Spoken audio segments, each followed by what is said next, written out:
Okay, so mabilisang cleansing muna tayo. Excuse me po. Mabilisang cleansing.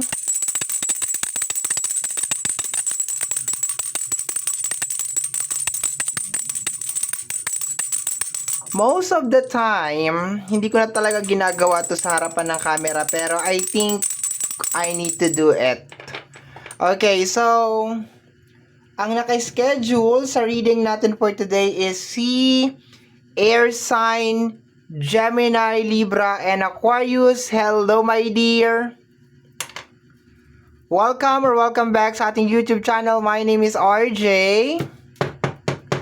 your tarot card reader, at ang gagawin natin ngayon is yung ating daily reading para po ito sa araw ng June 28, 2026. Titingnan po natin kung ano mga eksena, kaganapan at kung ano-ano pa na maaari mong makasalubong sa araw na ito. Pero before po tayo mag-proceed or magpatuloy sa ating reading, hayaan nyo po muna na kunin ko itong pagkakataon na ito na magpasalamat sa ating mga abangers. Maraming salamat po sa ating mga abangers, sa mga walang sawang naghihintay at nag-aabang ng kanilang mga readings. Thank you very much. Gusto ko rin pong kunin itong pagkakataon na ito na magpasalamat sa ating mga bagong subscribers. Hello my dear! Welcome po sa ating channel. I hope na mag-enjoy ka dito at sana makatulong sa iyo yung mga readings na ginagawa natin. Okay? So sa mga interested po sa ating private reading, nasa description box down below ang mga details, information na kinakailangan mo, my dear, para po makontak ang inyong lingkod. Okay, let's go na tayo. Air sign.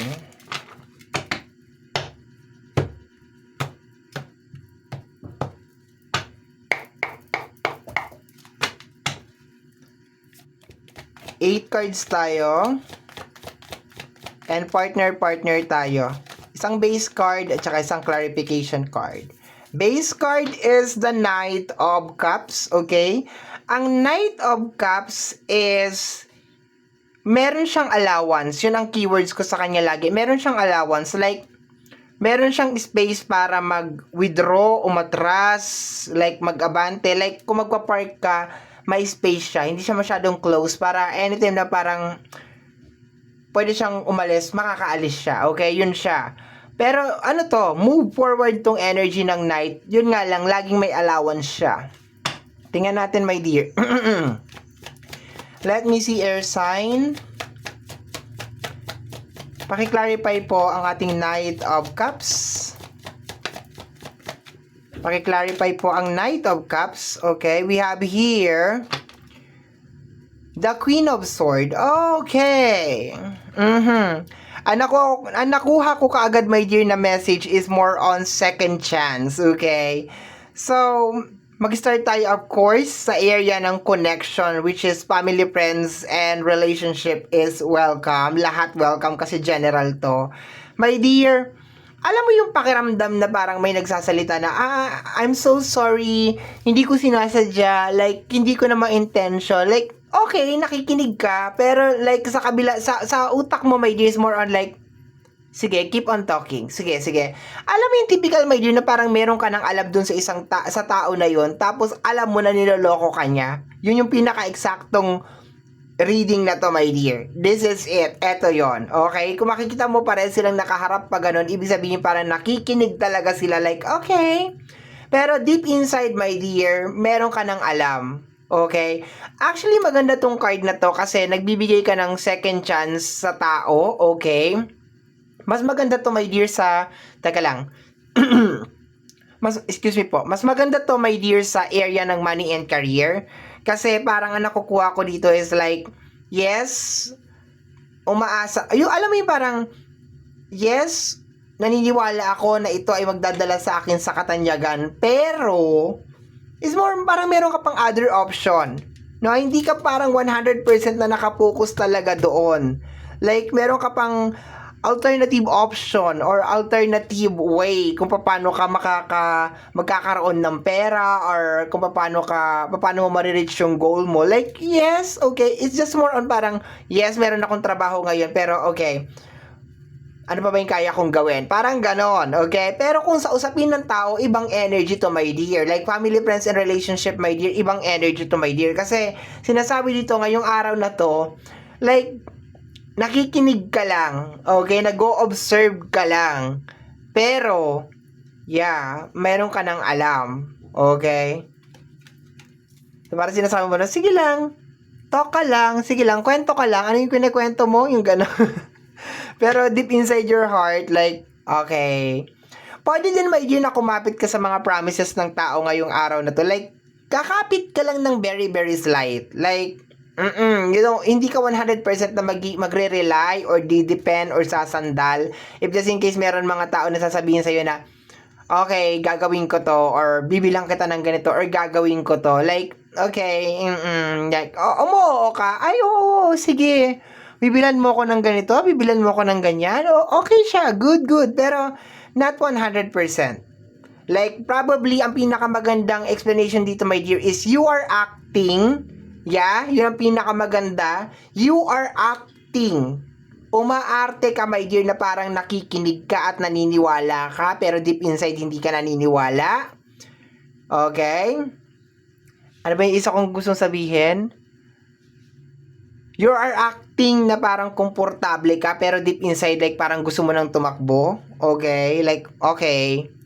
Gusto ko nang tumakbo. Gusto ko nang umalis dito. Parang ganon. Okay?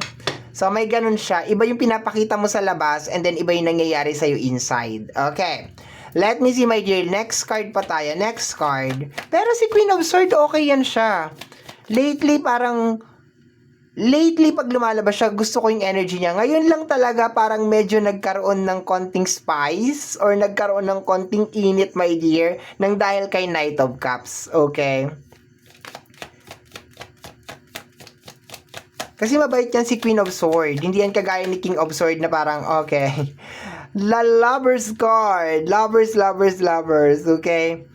I think relationship, okay. Mas malakas to sa connection. More on connection yung energy natin ngayon. Pero susubukan ko, my dear, na parang mag-squeeze or kumuha ng konting energy sa usapin ng pinansyal.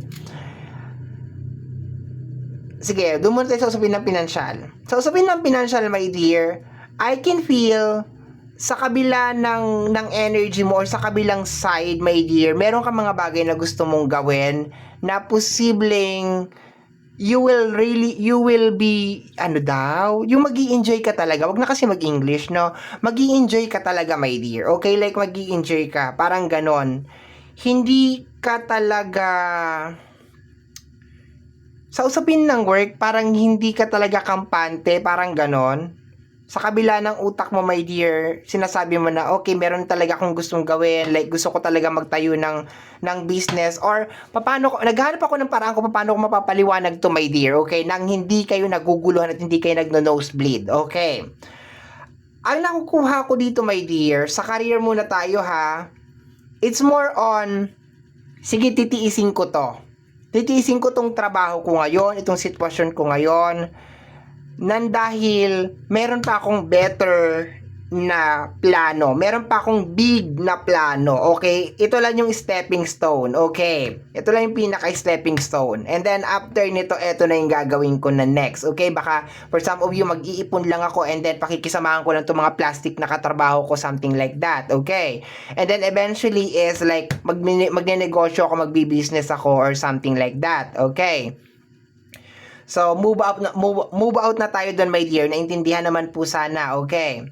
So, usapin ng love, actually, nasabi ko na kanina eh. Like, probably meron talagang mga usapan na nangyayari ngayon and maybe your partner, maybe kaibigan or family member is grabe talagang parang magkwento or mag-brainwash sa'yo, my dear. Pero, sa kabila ng side mo, sa side ng utak mo, hindi ka talaga 100% naniniwala sa sinasabi kung sino man tong tao na to. Okay? Like, you don't believe it. You don't believe ayoko Nahirapan ako ipaliwanag to ha. Hindi ka 100% na naniniwala. Yun. Okay, hindi ka 100% na naniniwala. Kasi sa totoo lang, itong tatlong card na to, very complicated yung kanilang combination. Lalo na tong dalawang to. Yung Knight of Cups at saka yung Queen of Swords. Pag nag-partner yan, yung energy niyan is like, wow, kakaiba talaga siya. Pero I think, yung energy lang dito is more on like, iba yung pinapakita ng labas, iba yung nangyayari sa loob, okay? So, clarify na nga natin to. We have the energy of the Six of Swords. I think may trust issue sa energy ng Six of Swords. Okay? Maybe you're dealing with a person na magaling magsalita pero kulang naman sa gawa. Yun ang nakukuha ko over here. Maybe you're dealing with a person na magaling lang talaga siyang mag-talk pero wala naman talagang nangyayari at all. Puro promises lang, puro talkies lang, puro kuda lang, puro chika-chika lang. Yun ang nakukuha ko dito. Pero yeah, probably ilang beses na sumira ng promises ito, okay? So, sabihin ng financial, hindi ko nagugustuhan kasi parang medyo ang bagal ng progress. Like, for example, naghihintay ka ng approval, naghihintay ka ng promotion, or ng taas sa sahod, or something, or maybe like news, for example, nag-apply ka ng trabaho and then naghihintay ka ng result, parang ang bagal nung result. And there's a tendency na baka merong tao sa energy ng the lovers, which is connected sa energy ng connection na sinasabi na, hintay ka lang, ganito, ganyan, ganito, ganon. Pero, deep inside sa utak mo, my dear, there is something na parang meron naglalaro sa utak mo. Parang may kakaiba na may something off, may something weird. Okay, let me see, my dear. Let me see. Next card is the energy of the Seven of Wands. You don't believe. Yun lang talagang pinaka-highlight ang reading ngayon. Hindi ka naniniwala, my dear. You don't believe. Teka lang ha, clarify na natin siya.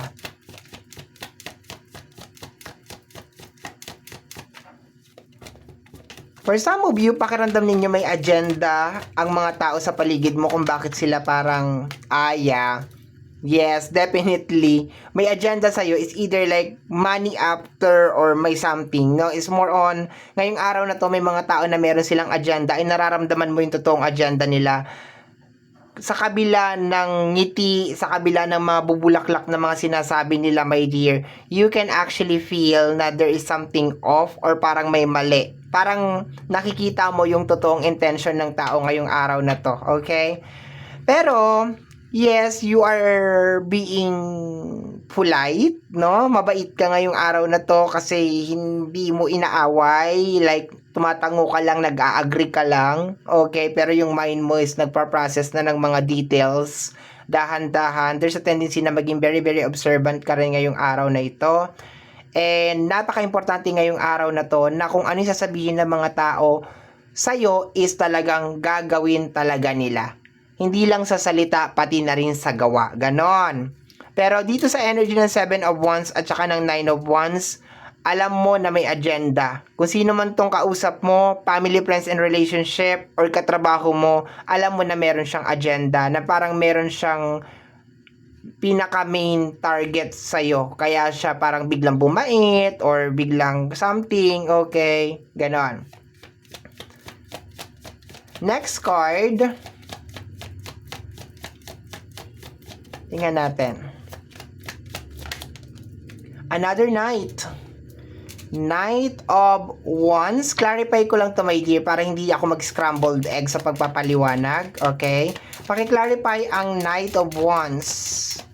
Paki-clarify. Although may nare-receive na ako na message, pero sige. Clarify natin siya. We have here the Three of... The Three of Pentacles, di ba sabi ko, more on connection to, more on collaboration na energy, okay? Family, friends, and relationship. So, ayan na, my dear, okay?